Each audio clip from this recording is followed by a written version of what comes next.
So let's talk about film, shall we?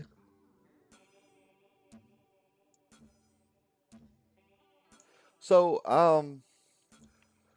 in most of your, excuse me, in most of your genres, whether you're talking about, especially when you're talking about like more of like your kind of popcorn fare, uh, not serious filmmaking, so to speak. Typically, every once in a while, you'll see things that kind of mix and match different subgenres together, and it kind of makes kind of a difficult, albeit most often a very interesting film or concept, right? For example, when you take the old-fashioned '70s, kind of gut-punchy tearjerker drama, and you mix it with an occult movie like, let's say, The Wicker Man, you get something like Hereditary. If you mix a weird psychological mystery and you give it kind of an occult flair to it, you get something like Kill List, or you get something like The Wicker Man, the original with Edward Woodward. If you mix just straight up, balls to the wall action and like hard science fiction, you get something like Alien. If you mix balls to the wall action and chop sake kung fu, and you add Eastern philosophical concepts to it, you get something like The Matrix, right? I mean, it's not a new concept, right? However, for some reason, the Western has always been a little uh, fleeting when it comes to actually adding different genres to it. Now, there has been attempts over the years, like most recently, um, Westworld, which is a really good television show, but it started out as a Michael Crichton story or Michael Crichton movie back in the early '70s, and it's an attempt to kind of mix science fiction with the Western genre, albeit it's a lot heavier on the science fiction part because it's actually robots and it's not a real place, right? And every once in a while, you'll see movies that have Western themes to them, but they're not actually straight up westerns. For example, Assault on Precinct 13 from John Carpenter. That was kind of a western. Somebody stuck in a fort or in a jail, and he's got enemies all around, or it's danger all around. That's kind of a common theme in westerns, although it's not an actually it's more of an urban action movie, right? But like I said, now there has been a few attempts here and there over the years. Like for example, there was a movie called Cowboys and Indians that came out a couple years ago. That was supposed to be like this big budget extravaganza, and it didn't do very well. I mean, it didn't do as well as they had anticipated. And there was a Canadian movie, a horror movie called The Burrowers, which is kind of a B, very kind of a low budget B movie, and it was pretty good. I mean, it did all right. And then there was a movie with Kurt Russell called Bone Tomahawk, which is a very gory kind of borderline, torture porn slash slasher movie in kind of a cowboy or western guise. And it's all right. It's all right. But for the most part, you don't really see a lot of movies that really dwell because the Western is such a kind of an ingrained concept, and more often than not, you see things kind of transferred into Westerns. For example, the Magnificent Seven is the Seven Samurai from Kurosawa, or uh, uh, Fistful of Dollars. The first of the Dollars trilogy with Clint Eastwood in it was kind of Yojimbo. Was kind of where he had this kind of lone samurai coming to town, and he begins to fight the two factions of the community, and of course that actually kind of harkens back to Shakespeare, right? So I mean, westerns are kind of this weird thing where people often are too afraid to kind of change the formula, right? And that's why westerns I think kind of died out ultimately, is because people got so depending on that formula, and when people did try to do revisionist things, it was very controversial. Like when Sam Peckinpah did The Wild Bunch, he got an X rating because he actually showed cowboys for how they really were. They're a bunch of lying, stealing, cheating, thieving bastards, right? And it took the Europeans to show cowboys as like these dirty, raunchy people out on the plains, and they're out constantly trying to rip each other off and stuff like that. Now those tropes are used in movies, but at the time they were kind of shocking because a lot of Western fans are like, wait a minute, this isn't how Westerns are supposed to be virtuous and clean, and good guy wears the white hat, bad guy wears the black hat, blah blah blah blah, right? Well, kind of toward the end of the cycle of the Western movie, before it kind of fell out of favor, a lot of people begin to become very experimental, and Sergio Leone did the Dollars trilogy and stuff like that, and that kind of reinvented the whole concept. And of course, Sam Peckinpah did the Wild Bunch, which really, I mean, he showed, like I said, the real violence of the West and how these desperate men would do anything to, to stay above the law.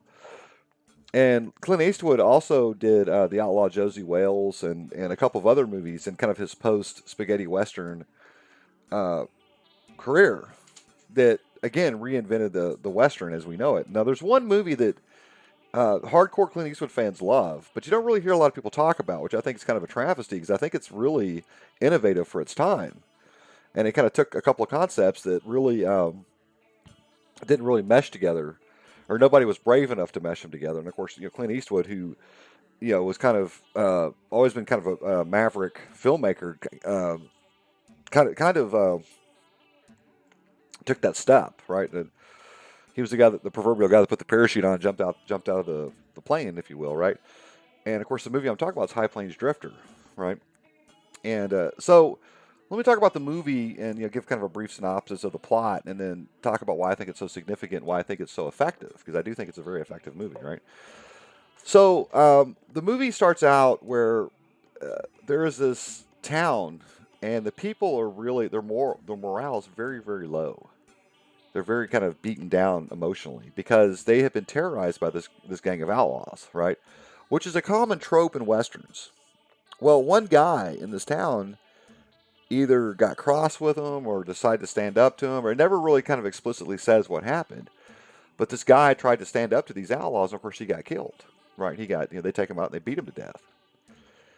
And the town folks sat back and watched in horror because there was nothing they could do about it, which is a very common psychological problem because a lot of people are too afraid to do something when they're beaten down like that because they don't want the horror to shift onto them, right? That was a big excuse during the Holocaust. People didn't want to. The reason why people didn't say anything about those weird places where people get burned alive was they don't want to get stuffed in the ovens as well, right? I'm not excusing it. I'm just saying that's an actual psychological condition that people have sometimes. Of course, in big cities, people see women get raped or they get robbed or whatever, and nobody does anything, right? And psychologists have done many tests on it and stuff like that. Now, a lot of people have gotten a lot better about it. I mean, uh, they do people do actually call the police and stuff like that, right? But unfortunately, in the old west, you couldn't call 911 because there was nobody'd come because A, there was no phones, and B, there was really no uh, authority. That's why the old sheriffs in some of these popular old west towns were so tough because they had to be. They had to be. They had to be pretty hardcore because they had some pretty tough clientele. There's always somebody, whether it be the angry Native Americans, whether it be the animals, or whether it be just outlaws. That they were trying to exploit people's good virtues, right? And again, that's another common theme in westerns, right? So this town sits back and does nothing as this guy gets beaten to death. It's done in a very kind of surrealistic, dreamlike way. The way it's portrayed. Well, this guy appears out of nowhere. Okay, he literally appears out of the heat waves, and it's very hard to tell what the hell he is. Is he a human being? Is he an outlaw? Is he a spirit of vengeance? I mean, all those things could apply. And immediately, as soon as he comes into the town, it's almost like he's browbeating them. It's almost like he knows they didn't do anything. He knows the town's dirty little secret, and it's almost like he knows that. Because he assaults some woman and starts slapping her around, and then he's real rude to the town elders. He takes over as kind of the leader, and he's real mean to the people. He's real hard on them, and it's almost like he's browbeating them for their sins, right? And he starts doing like a lot of these weird things, like he makes the town folks paint every building in the town bright red, as if it's like it's hell. And he changes the sign from I think it's like Mago or Margo or Largo or something like that to he puts he scrawls the word hell across it. So it's almost like he's very deliberate.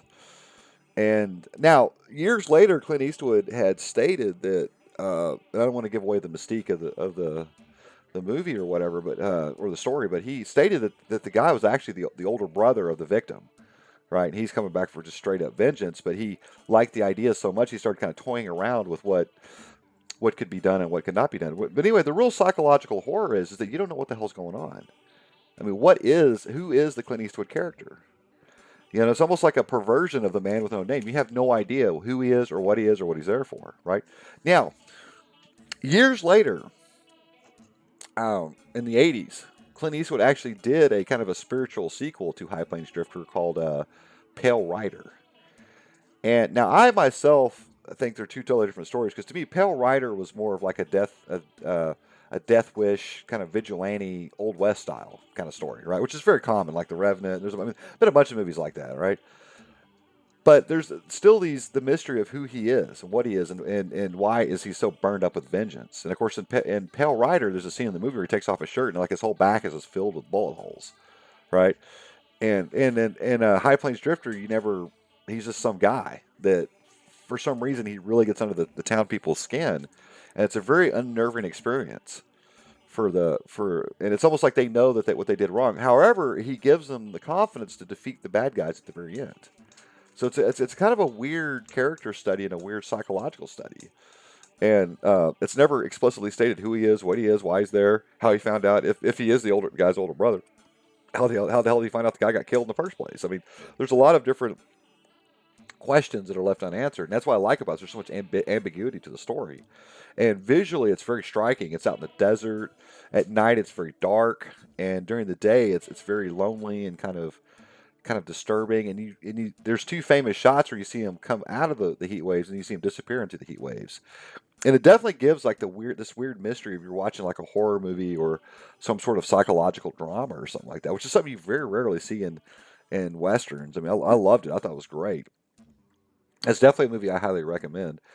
Like I said, hopefully, I mean, unfortunately, westerns kind of died out because they're too expensive to make, and frankly, a lot of people don't know how to ride horses like they used to, and things of that nature. But I'm hoping that some director will come along and maybe, or some directors will come along and maybe do something that will strike a chord with the American audiences. But anyway, if you're into kind of surrealist or unusual takes on the horror genre and the western genre, I definitely highly recommend High Plains Drifter. And I think it's one of Clint Eastwood's better movies. And it came out back when he was still relatively young. He had just come off of doing the Fistful of Dollars trilogy, and he was kind of cracking into Hollywood. It's one of the early movies he did where he actually directed. So if you're a fan of that kind of movie, or if you're kind of curious about it, definitely watch it. I highly recommend it. And hopefully this movie will entice people to watch movies. And I will be back later to give some more suggestions and tips on movies. And I shall see you guys later.